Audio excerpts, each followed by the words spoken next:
बिस्मिल्लाहिर्रहमानिर्रहीम। अस्सलाम वालेकुम to all students, welcome by Millat training institute of Pakistan. जैसा कि मोहम्मद अशरफ यूके से उन्होंने फरमाइश भेजी है, सर पेंट मेरे पास आई है, तो इसका ये साइज़ है थोड़ा आउट समझ नहीं आ रहा। इसकी लंबाई 43 है, हिप 47 है, कमर इसकी 40 है, पांचा इसका 10 है यानी 20। तो ये पेंट जो है ना आसान तरीका बता रहा हूँ, तो आपने काबिल गौर रहना है। सबसे पहले आपने 1 इंच ऊपर माइनस कर देना है, जो कि हम बेल्ट लगाएंगे। ये मैंने माइनस कर दिया है 1 इंच। फिर कुल लंबाई 43 है, तो ये लाइन मैंने 43 पर शो कर दी है। उसके बाद आपने पांचे की फोल्डिंग के लिए 2 इंच नीचे रखना है। कोई डबल फोल्डिंग चाहता है तो फिर 1.5 इंच एक निशान लगाए, फिर 2.5 इंच और डबल फोल्डिंग वाला। ये सादा सिंगल फोल्डिंग वाला बता रहा हूँ। उसके बाद अगला स्टेप जो मेन और ख़ास है कि ये लटक जो आसन वाली साइड है, ये लटक कैसे पैदा करनी है। तो जैसा कि हिप हमारे पास है 47, ये 47 नीचे करें बेटा 47 है, तो इसको तकसीम 3 पर करना है। 3 पर तकसीम किया तो जवाब आ रहा है 15.6। तो इधर से मैंने ये 15.6 है, तो इससे हमने ये गुलाई की वजह से माइनस करेंगे, क्योंकि जब गुलाई बनाते हैं तो लटक जाता है, आसन लंबा हो जाता है। कोई ट्राउज़र नमाज खुली पैंट पहनना चाहता है मोटा, तो फिर आपने ये रख देना है, क्योंकि 1 इंच तो हमने इधर से डाउन क्यों करेंगे कि वो जब जिप लगाते हैं, फ्लाई लगाते हैं, उसके लिए यूं 1 इंच यूं डाउन करेंगे, ये यूं। अब ये आसन 1 इंच तो इधर से फ्लाई की तरफ से डाउन हो चुका है। अब जितना हिप का तीसरा हिस्सा है 15.5, इसमें 2 इंच कम कर देंगे। 2 इंच कम क्यों करेंगे? ये जो हमने गुलाई 2 इंच की शो की हुई है, इस 2 इंच की गुलाई की वजह से हमने हिप के तीसरे हिस्से से 2 इंच कम कर दिया है। ये 2 इंच कम करने के बाद फिर ये वाली हिप वाली जगह कितनी रखनी है, ये पूरा आपने हिप का तीसरा हिस्सा रखना है 15.6। ये आपको नजर आ रहा है, ये आगे करें बेटा, ये 15.6, क्योंकि फ्रंट को जिस्म के मुताबिक, ये जिस्म के मुताबिक है, फ्रंट आपने जिस्म के मुताबिक हिप का तीसरा हिस्सा रख के शो करना है।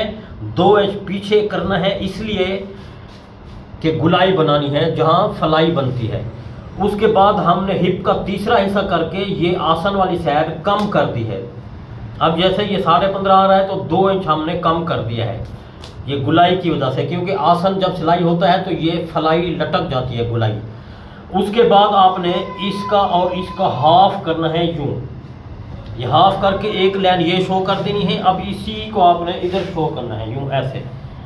फिर बीच की दरमियानी लाइन आपने लगानी है, जो प्रेस के वक्त ये बीच की दरमियानी लाइन हमें ज़रूरत होती है। ये दरमियानी लाइन है, दरमियानी लाइन, ये आपने ख़ास तौर पे तवज्जो से लगानी है। तो उसके बाद हमारे पास जितना भी पांचा है, पांचा 20 है, यानी उसका चौथा हिस्सा करेंगे। 5 इधर रखेंगे, 5 इधर, यानी 10 हो जाएगा। इस फ्रंट में भी स्टिचिंग अलाउंस कभी नहीं डालना, क्योंकि हमने बैक में जब डालना है तो उसमें कवर हो जाएगा। ये 5 बीच से इधर, 5 बीच से इधर। उसके बाद ये हिप वाला साइड भी आपने ध्यान रखना है, हिप का तीसरा हिस्सा करना है। फ्रंट पे सिलाई स्टिचिंग अलाउंस बिल्कुल नहीं रखना, क्योंकि जिस्म के मुताबिक हमने बनानी है। उसके बाद जब हम बैक बना रहे होते हैं तो बैक फ्रंट से 2.5 इंच इधर से ज़्यादा रखते हैं, और नीचे पांचे की तरफ से 1.5 इंच हम ज़्यादा रखते हैं। उसके बाद ये जो डॉटर लाइन आपको शो हो रही है, ये इसलिए ज़्यादा रखी है कि जब इसको यूं स्टिचिंग करते जाएंगे तो ये पांचा भी कवर हो जाएगा आधा इंच, इधर से जो 2.5 इंच रखा है वो हिप वाली साइड भी कवर हो जाएगी। ये हमने 2.5 इंच जो ज़्यादा रखा है 2.5, इधर से 1.5 रखा है। तो घुटने की लाइन इसकी स्केल के मुताबिक सीधी रख दी है। अगर कोई कहता है मेरा घुटना सीधा रखें, तो फिर आपने उसके लिए ये करना होगा, ये 5 है तो इधर से आपने आधा इंच ज़्यादा रखना है। 5.25 भी कर सकते हैं, वो कितना फिटिंग मांगना चाहता है। अगर ये कहता है घुटने की तरफ से बिल्कुल सीधी चाहिए मुझे, तो फिर आपने ये करना है, इधर से 5 है तो ये इधर तक भी 5 ले आए, 5 इधर ले आए, 5 इधर लेके आए। तो फिर आपने ये वाली लाइन इधर से यूं शो करनी है ऐसे। इसके बाद फिर ये वाली लाइन इधर तक यूं शो करनी है। ये पैंट की जो घुटने से पांचे तक सीधी लाइन हो जाएगी। फिर ये वाली लाइन इधर से ले आनी है, इधर, फिर ये वाली लाइन इधर ले आनी है। अभी कुछ कस्टमर पैंट सीधी पसंद करते हैं, कुछ खुली पसंद करते हैं। तो अब ये मैं आपको सीधी वाली यूं बना के दिखा रहा हूँ। ये लाइन मैंने डिलीट कर दी है, ये वाली लाइन भी डिलीट कर दी है। अब यानी इधर से जितना पांचा है उतना ही घुटने की लाइन शो की है, और घुटने की लाइन नीचे पांचे की लेंथ से ये कितना स्पेस रखा जाता है ये आपने ध्यान रखना है। जितनी ये आसन की लाइन है और जितनी कुल लंबाई वाली लाइन है, इसका आपने हाफ करना है।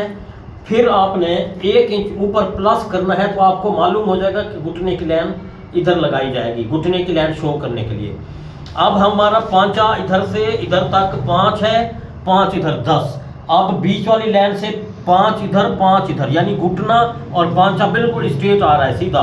हिप वाली लाइन हमारी हिप का तीसरा हिस्सा है जिस्म के मुताबिक। स्टिचिंग अलाउंस फ्रंट पे बिल्कुल नहीं रखना, जब बैक पे हम ढाई रखेंगे तो वो इसमें कवर हो जाएगा। अब इधर से हमने जो डेट रखा था ये डेट है। अब ये लाइन पीछे हो गई है, तो फिर आपने इसी तरह इसको भी ये इसी तरह पीछे लेके आना है यूं।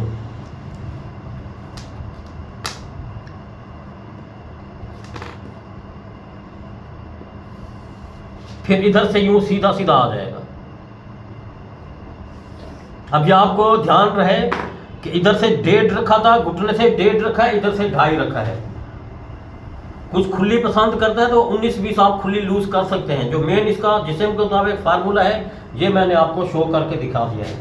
अब इधर से जो है हमने क्या करना है, इस फ्रंट की लाइन से ऊपर ये जो हमने डाउन की है इससे ऊपर 2.5 इंच का फासला रख के ये क्रॉस एक लाइन लगाएंगे बैक के लिए, क्योंकि बैक की पिछली साइड जो है ऊंची होती है। तो अब बैक की कमर का चौथा हिस्सा करेंगे, 40 का चौथा हिस्सा आएगा 10। ये मैं एक लाइन 10 पे शो कर रहा हूँ। इसके बाद जो पैंट के बैक साइड पे प्लेटें डलती हैं उसके लिए 1.5 इंच का फासला रखना है, उसके बाद आपने 2.5 इंच का फासला रखना है। तो अब इस लाइन को, ये जो 1.5 इंच का फासला था इसको हमने किधर तक मिलाना है, वो हिप का जितना भी चौथा हिस्सा होगा वो आपने उससे 1.5 इंच आगे लूज करना है। तो ये निशान शो कर देना है। अब इसको इस जगह पे ऐसे मैच करना है, यूं ऐसे। अब इसको आपने यूं ऐसे इधर तक मिला देना है, यानी इस लाइन से बराबर। अब ये वाली फ्रंट साइड है, अब ये बैक है। तो जब ये 1 इंच हमने डाउन किया था कि जिप की फ्लाई के लिए जो है ये एरिया, ये जिप अक्सर पहनते हैं तो ये झोल आ रहा होता है, इसको हम काट देंगे, डिलीट कर देंगे 1 इंच।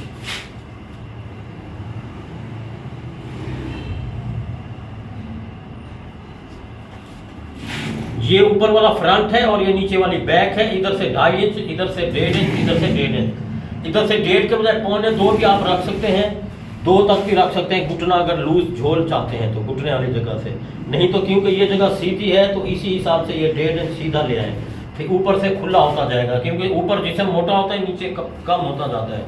तो इसलिए जेब का निशान लगाएंगे तो इधर से 2 इंच का फासला रख के, फिर इधर से जितनी भी जेब वाली जगह है 6 रखनी है तो उसमें 3 जमा करें, 6, 7, 8, 9। तो मोटा बंदा है तो 6.5 रखनी है, तो फिर 9.5 नीचे, क्योंकि इधर से हमने ये जेब के निशान के लिए फोल्डिंग करेंगे यूं ऐसे। तो ऊपर से 1 इंच का फासला होता है, ये 6.5 जेब वाली जगह। ये आपको जेब वाली जगह भी मैंने नुमाया करके दिखा दी है। ये जेब तो ऊपर कमर का चौथा हिस्सा करके 1.5 जमा किया था, वो प्लेटों में खर्च हो जाएगा। प्लेट कहाँ डाली जाएगी यह आपने ध्यान रखना है। इस जगह का आपने फिर हाफ करना है, हाफ करके, क्योंकि ये 1.5 इंच हमने रखा था तो प्लेट आधा इंच की डलेगी, आधा इंच इधर, आधा इंच इधर। तो 1.5 इंच में से आधा और आधा 1 इंच प्लेट के लिए खर्च हो गया, तो आधा इंच जो बच जाएगा वो इधर मशीन खाएगी। सिलाई के वक्त जो सिलाई लगाते हैं वो इधर सिलाई खाएगी। और प्लेट की लंबाई आपने 3 से 3.5 इंच लंबी रखनी है। ये बैक की प्लेट की इंफॉर्मेशन दी जा रही है। ये बैक प्लेट है। तो फ्रंट में प्लेटें नहीं आ रही, फ्रंट बगैर प्लेट के है, प्लेटलेस, जैसे जीन्स की है। क्योंकि इधर से जो हम 2 इंच पीछे करके ये लाइन जो मैंने शो की थी कमर के चौथा हिस्सा और एक प्लस करके। कमर 40 है, 40 का चौथा हिस्सा 10, 10 में एक जमा किया तो ये 11, ये टोटल इधर से लेके इधर 11 फ्रंट वाला। तो इस हमारे आसान तरीकों को अपनाते रहें, अपना ख्याल करें, चैनल को क्या करें, लाइक और शेयर, ये आसान तरीके जारी रहें।